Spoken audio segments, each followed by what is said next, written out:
Bonjour à toutes et à tous, bienvenue sur notre chaîne YouTube pour aujourd'hui un court entretien sur la souffrance et plus particulièrement comment se libérer de la souffrance. Ce matin, je me suis dit qu'il était peut-être utile de parler aussi de la souffrance puisque nous sommes actuellement dans une période où beaucoup d'êtres humains souffrent. Et je vais dire quelques aspects, expliquer quelques aspects du lien que nous pouvons avoir avec cette notion de souffrance. Et bien sûr, tout le monde est concerné de près ou de loin par la souffrance. Tout d'abord, il y a, et c'est une évidence en principe pour chacun d'entre nous, deux types de souffrance. Une souffrance qui a comme synonyme douleur, c'est la souffrance physique. Eh bien, la souffrance physique, elle est quelque chose qui est inhérent à la nature humaine. Nous avons tous souffert, un peu ou beaucoup. Et là, bien sûr, la médecine et les techniques de bien-être ont toute leur place, toute leur importance. L'idée, c'est de diminuer la souffrance, la douleur, de la manière la plus naturelle possible. Et quelquefois, il est nécessaire de prendre des médicaments pour cela.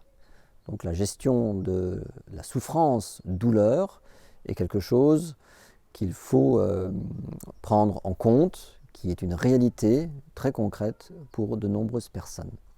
Et les techniques de bien-être, de santé, que nous diffusons également dans le cadre de l'association ATA, ont pour but d'agir à ce niveau corporel. Et puis nous connaissons tous, aussi en tant qu'être humain, avec notre réalité psychique, des souffrances au niveau de notre psychisme, ce qu'on appelle les souffrances morales, la tristesse, perte d'intérêt, la dépression, perte d'un être cher, etc.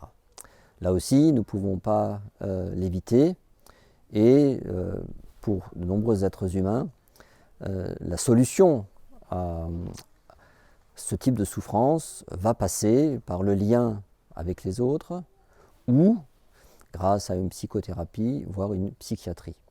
Ce qui va permettre d'harmoniser un minimum notre monde intérieur pour vivre et supporter cette souffrance que nous connaissons toutes et tous à un moment ou un autre de notre vie. Mais le point de vue que j'adopte aujourd'hui est le point de vue spirituel, le point de vue des enseignements qui permettent de retrouver l'esprit que nous sommes réellement. Et dans ces enseignements, on explique comment on peut aborder la problématique de la souffrance. Alors le petit raisonnement que je vous propose aujourd'hui part d'un enseignement qu'on trouve dans le bouddhisme aujourd'hui, donc on attribue au Bouddha. Bouddha disait déjà, il y a quelques milliers d'années, à ses élèves, que tous les êtres humains connaissent 5 types de souffrances. Vous allez voir, je vais les lister et elles sont évidentes pour chacun d'entre nous. Et ce qui est intéressant, c'est d'y repenser régulièrement, peut-être tous les jours, et de méditer un peu dessus. La première de ces souffrances, c'est la maladie. Et ceci nous concerne plus particulièrement actuellement, puisque de nombreuses personnes sont malades, quelquefois gravement, et ceci, bien sûr, entraîne son lot de souffrance. L'autre chose que nous ne pouvons pas éviter, c'est bien évidemment le fait de vieillir. Nous vieillissons tous, et ceci entraîne une forme de souffrance. Nous sommes moins souples, nous voyons moins bien, nous pouvons moins bien nous déplacer, et souvent, lorsque nous vieillissons, nous sommes aussi plus malades. La troisième souffrance, c'est bien sûr la mort, à laquelle tous les êtres humains sont confrontés. Alors, nous savons bien qu'en particulier dans nos sociétés occidentales, elle est souvent un peu refoulée, mais la question de la mort, de la réflexion sur la mort et de sa position face à la mort est tout à fait importante. La quatrième souffrance, qu'expliquait déjà donc le Bouddha à ses élèves il y a quelques milliers d'années, c'est que nous n'allons pas avoir ce que nous voulons dans la vie. C'est toujours comme ça, il y a des choses que nous aimerions avoir et qu'on n'aura pas. Des désirs, des personnes, des objets. Et ça fait aussi partie de notre vie en tant qu'être humain. Cinquième souffrance, eh bien, nous allons perdre des choses auxquelles nous tenons. Et ceci nous arrive aussi tous, et tôt ou tard, de toute façon, à la mort, nous allons perdre tout ce à quoi nous sommes attachés. La question qui maintenant se pose, c'est quelle est notre influence sur ces souffrances? Beaucoup de ces souffrances que nous venons de lier sont inévitables. Mais nous pouvons apprendre à ne pas rajouter de la souffrance à la souffrance. Et c'est là le lieu de notre travail, de notre responsabilité face à la maladie. Nous pouvons nous soigner le mieux possible, en accord avec la médecine que nous choisissons. Mais ce que nous pouvons faire, c'est arrêter de se plaindre, arrêter de déprimer, sortir de la sérénité, perdre la joie et l'enthousiasme qui vont sinon accentuer la souffrance. Et on peut apprendre aussi, mais c'est un vaste sujet qu'on traitera peut-être à un autre moment, à se désidentifier même de la douleur physique. Ça s'apprend en particulier grâce aux techniques méditatives. L'aspect de se libérer de la souffrance commence pour l'être humain dans cet aspect de ne pas rajouter de la souffrance à ce qui est inévitable, et en particulier les 5 points que je viens de nommer, et que je peux vous redonner encore une fois. Nous vieillissons, nous allons tôt ou tard être malades, nous allons mourir, nous ne pourrons pas toujours avoir ce que nous voulons, et nous allons perdre ce à quoi nous sommes attachés. Et donc vous comprenez bien que d'un point de vue intérieur, dans le domaine de notre psychisme, notre possibilité d'action, c'est de ne pas rajouter ce qu'on appelle des émotions négatives qui vont sinon accentuer la souffrance. Donc bien comprendre qu'il y a l'aspect de souffrance inévitable lié à notre vie d'homme, à notre propre destin. Les bouddhistes disent à notre karma. Et puis ce que nous pouvons faire maintenant, c'est ne pas rajouter de la souffrance à la souffrance. Ceci est un point très important, qui semble un enseignement extrêmement simple, mais qui est très profond en réalité et qui, lorsqu'il est mis en pratique, change véritablement la vie des êtres humains que nous sommes. On rajoute qu'il y a, si vous voulez, 3 aspects philosophiques qui sont à la source de ces souffrances. C'est le principe de l'impermanence. Ça veut dire que tout ce qui existe que pour un temps, c'est-à-dire que rien de ce qui existe n'est immuable. Même notre univers matériel a été créé, il est en perpétuel changement, même les briques fondamentales de la matière sont probablement en perpétuel changement, mais sur des temps, sur des durées en milliards d'années qui dépassent bien sûr notre entendement.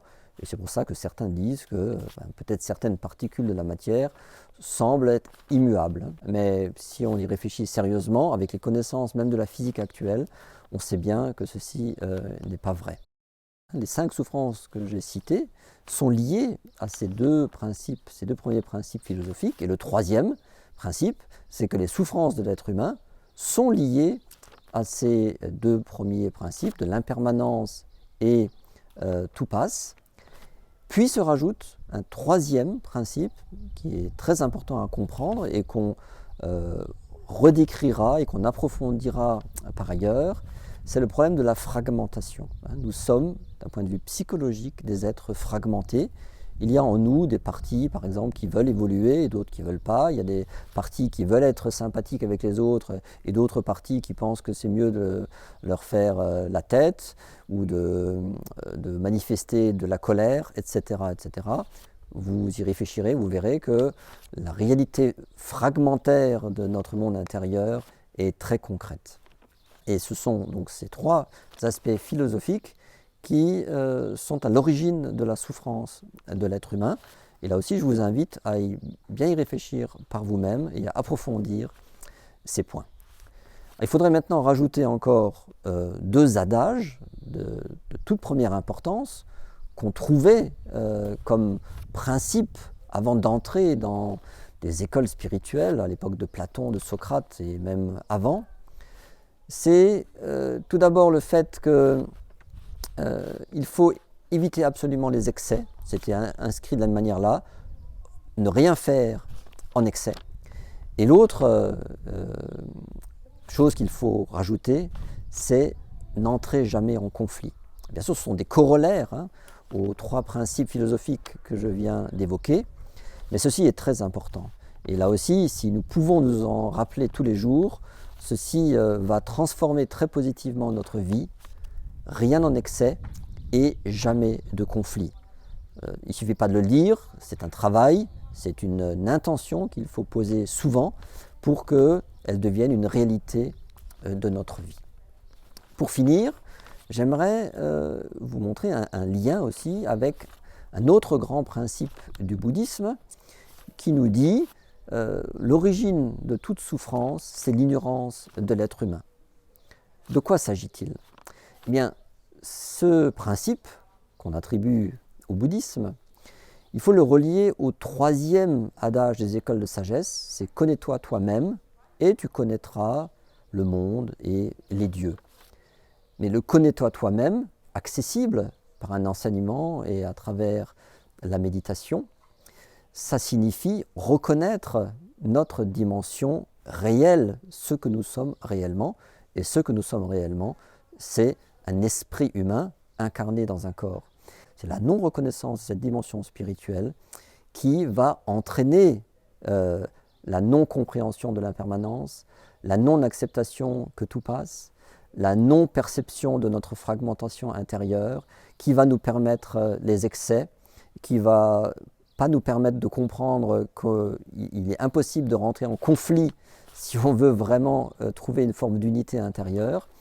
Et donc on peut faire ce lien entre « connais-toi toi-même et tu connaîtras les dieux, l'univers et les dieux » et ce principe du bouddhisme, l'origine de toute souffrance, c'est l'ignorance.